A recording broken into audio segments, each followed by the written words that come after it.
Wow. For a moment, I just boiled over. Then I put the phone to my ear again and asked my sister-in-law, Amy, did she really invite that rascal to meet us at the hospice? Yes, Jim. I tried to talk her out of it, but she persisted. I don't know why she wants him there tonight, but it's time to deal with it. Shit. She wants Susie there too? No, she said the 3-year-old is too young to hear what she wants to communicate today. All right. Uh-huh. I'll take Susie to her parents on my way to the hospice.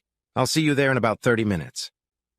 As I pulled into the hospice parking lot, Amy got out of her car and walked over to me. I gave her a brief hug. God, this is going to be hard. I know. She took a deep breath and exhaled slowly. Well, let's get this over with. We entered the hospice and walked to the nurses' station. One of the nurses greeted us with a smile. Hello, Mr. Johnson, and turned to Amy. Hello, Dr. Allen. Your sister is having a good day today. She's hardly used the morphine pump this afternoon. She's in her room with a friend waiting for you. Thank you, Cindy. I'm glad the cancer gave her a little respite today. We walked down the hall to Elaine's room. When I looked at Amy, I cringed. It's going to be okay, she said, stroking my cheek. I nodded, and we walked into the room. The room was quiet and dark, the wide window overlooking the beautiful garden. A pale and exhausted Elaine lay in bed. Trevor, looking unassuming as usual, sat at the headboard. He stood up and held out his hand to me. I ignored him, walked over to the bed, and spoke. Hi, Elaine. She grabbed my hand and tried to pull me to her for a kiss, but I resisted. I shook her hand and then yanked mine away. Amy and I sat down on the opposite side of the bed from Trevor. Thank you for coming here. Elaine said, I know it's awkward for us to be here, but I hope we all want the same thing, to do what's right for our daughter Susie. Susie is definitely my top priority at the moment, I said, glancing in Trevor's direction, and added, But what's that man doing here? Elaine shook her head gently. I'll get to that in a minute. I asked to see you today for 2 reasons. First, you and Amy are my heroes. You've made the best moments of my life possible, and I have you to thank for that. Second, I have 2 final requests of you. She turned to Amy and said, I can't imagine a better big sister than you. I've looked up to you my whole life. You've always supported me, even when I didn't deserve it. If it wasn't for you, I wouldn't even have Susie. When we were growing up, we both looked forward to having kids. I was devastated when I found out you had a uterine malformation that would make you never be able to have children of your own. Yes, it was one of the most bitter moments of my life. It's the main reason I got into midwifery and reproductive medicine. I hoped that by helping other women get pregnant, I could find a way to do it for myself. I'm so glad you did, Elaine said. When Jim and I couldn't get pregnant, I was devastated. Thank you for supporting me through the infertility testing and then the whole in vitro fertilization process. And I'm glad I was able to help you, Amy replied. Help? It's more than that. You're my hero. You've also been a wonderful aunt to Susie. I feel so much better dying knowing that you will be there to love and hold her when I'm gone. All I want to ask of you now is to continue to love Susie and help Jim raise her to be a good woman like you.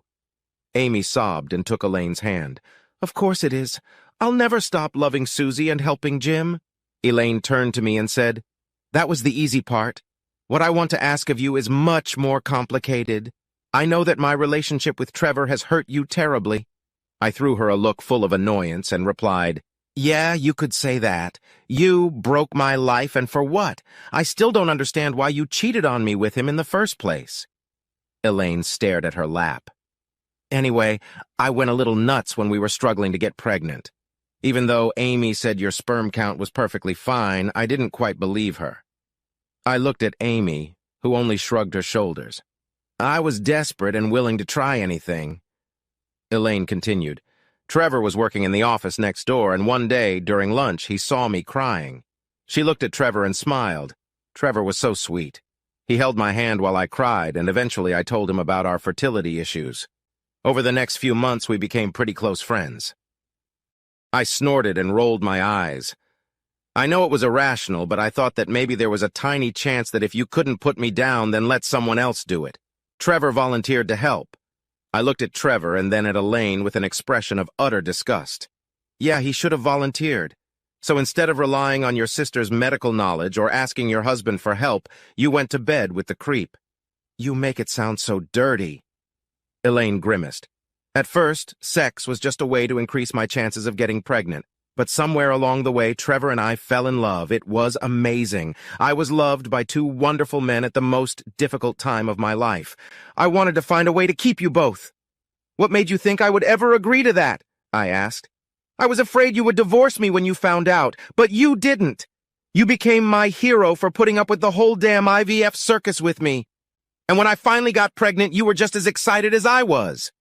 I nodded. I did think about divorce, but I wanted the baby more than I wanted to leave you. And that's what convinced me that you still loved me enough to ask you one last big favor, she said. She took a deep breath, then exhaled and said, I know how much you love Susie. I'm asking you to let Trevor be a part of her life, too. I want you to give him joint custody of Susie after I'm gone so that both of my wonderful men can be in her life and raise her to be a wonderful girl. I looked at the creep. His face had lost its usual tinge of smugness. He bit his lip and looked concerned. I hadn't expected such a request from Elaine. I raised my eyebrows and looked at Amy, who seemed as surprised as I was. Finally, I turned to Elaine again and replied, No way. Thank you, said Elaine. Wait, what did you say? I said, no. Nope. Nain. No way, not a goddamn chance. After you're dead, there's no way I'm letting that bastard see my daughter. Elaine looked at me in amazement and burst into tears. After a minute, she pulled herself together and sighed. Okay, I was hoping you'd be above this, but you've left me no choice. You're going to have to give Trevor joint custody. And why is that? Because you, Jim, are not Susie's father. I looked at her. And what makes you think that? Elaine looked at me with sad eyes and said, I didn't want to tell you this, but I wanted to have a child with each of my wonderful men. I convinced Amy to use Trevor's sperm for IVF. I was going to use your sperm for a second IVF in a few years. However, cancer got in the way, and now that's not going to happen.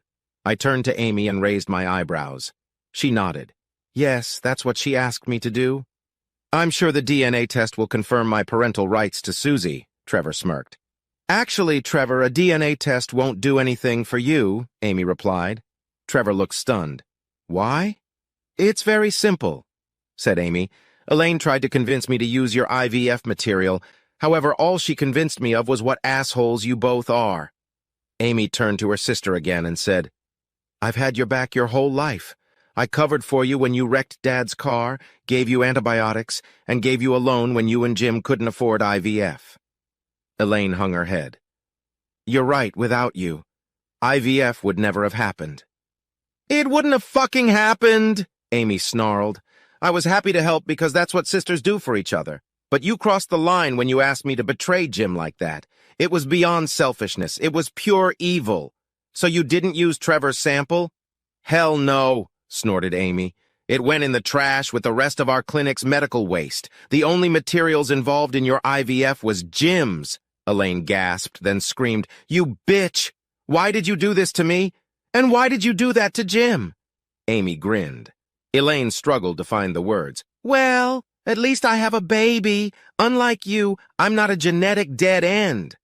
As soon as the words left her mouth, Elaine looked at Amy in horror. Oh my God, please forgive me. I said a terrible thing.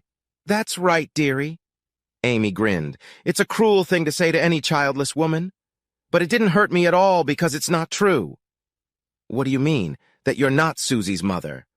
But that can't be true. I carried her. I gave birth to her. Yes, you had a baby, honey, but the eggs that combined with Jim's sperm were mine. I'm Susie's birth mother, and in due time, after you're dead and buried, Jim and I will be married, and I will take great pleasure in officially adopting my own daughter.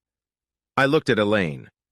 If you thought I would ever willingly share you or my daughter with that scumbag, you were deluded. But why didn't you get divorced? Why did you go through IVF with me? I shook my head. When Amy told me that you asked her to switch my materials with the scumbag's materials, I almost kicked you out of the house. I turned to the creep. I was also close to coming over and beating the hell out of you. And I would have helped, Amy said. But we really didn't want to go to jail. I turned to my dying wife. Amy and I had many wild fantasies of revenge before we settled on a more appropriate response to your betrayal. We decided that neither you nor the bastard was worthy of being parents. but we realized that you could be a great surrogate mother for us. Amy said, if it worked, we were going to use you to carry another one of our children. However, as you said yourself, cancer and so on and so forth. Elaine seemed to be out of her depth. What about my eggs? Did you throw them away too?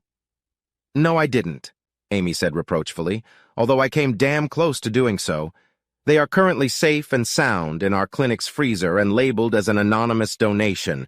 Sooner or later, one of my patients will need an egg donor to get pregnant. If someone with your physical characteristics is needed, we can provide them with your eggs. That way, no one will ever know about it, and Trevor will have nothing to do with the baby. I turned to Elaine. If anything, Amy and I were ready to spare you all this worry and let you die in peace. However, you forced us to do it, and now it's all on your conscience. I still love you, honey, despite all the crap you've done. So Jim and I are going to give you one last chance to redeem yourself. You're going to die in the next few weeks, and it's going to be very hard on Susie. We hope that you love her enough to make your last days with her special and your passing easier for her.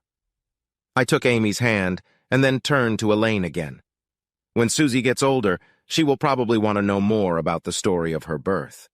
We can tell her the sad story of the selfish and lying whore who betrayed me, or we can tell the story of the brave sister who helped Amy and I have the baby we always wanted. Personally, I know which story I'd rather tell. Amy said, Honey, you talked about Jim and I being your heroes. What's your choice? Do you want to be a hero yourself this time? At least for Susie?